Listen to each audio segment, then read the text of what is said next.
نیا Pakistan housing scheme کے تحت 3 مرلے کے گھر کی متوقع قیمت 12 سے 13 لاکھ روپے ہوگی۔ صوبائی وزیر ہاؤسنگ میاں محمود رشید نے گھروں کی قیمت بتا دی ہے۔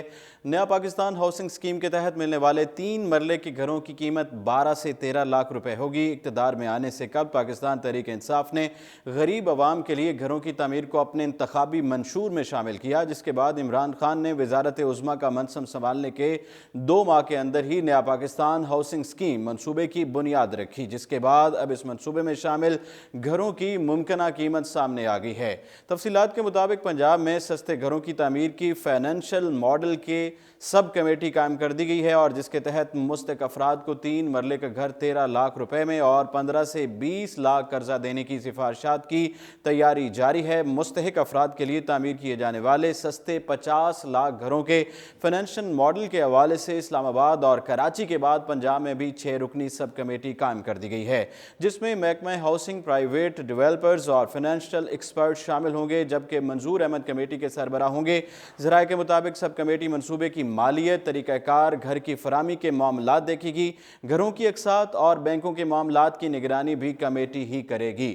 سب کمیٹی 2 ہفتوں میں مرکزی ٹاسک فورس کو رپورٹ کرنے کی پابند ہوگی۔ نجی ٹی وی چینل سے بات کرتے ہوئے صوبائی وزیر ہاؤسنگ میاں محمود رشید نے کہا کہ مستحق افراد کو 3 مرلے کا گھر 12 سے 13 لاکھ روپے میں دینے کا ارادہ رکھتے ہیں۔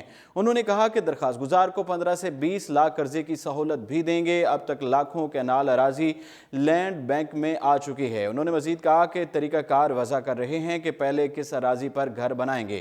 یاد رہے کہ نیا پاکستان ہاؤسنگ اسکیم منصوبے کی خوب تشہیر ہونے اور امیدواروں کی جانب سے درخواستیں جمع کروانے کے بعد رواں ماہ ہی حکومت نے یہ اعلان کیا کہ امیدواروں کو اپنے گھر کی کل لاگت کا 20% بطور ڈاؤن پیمنٹ جمع کروانا ہوگا، جبکہ باقی 80% رقم حکومت کی جانب سے ادا کی جائے گی۔ ان خیالات کا اظہار پاکستان تحریک انصاف کے رہنما فردوس شمیم نقوی نے صوبائی وزیر برائے ہاؤسنگ میاں محمود رشید اور ہاؤسنگ منصوبے پر بنائی گئی ٹاسک فورس کے چیئرمین زیغم رضوی کے ہمراہ مشترکہ پریس کانفرنس سے خطاب کرتے ہوئے کیا تھا۔ فی الوقت اتنا ہی، اور آپ دیکھتے رہیے اردو پوائنٹ۔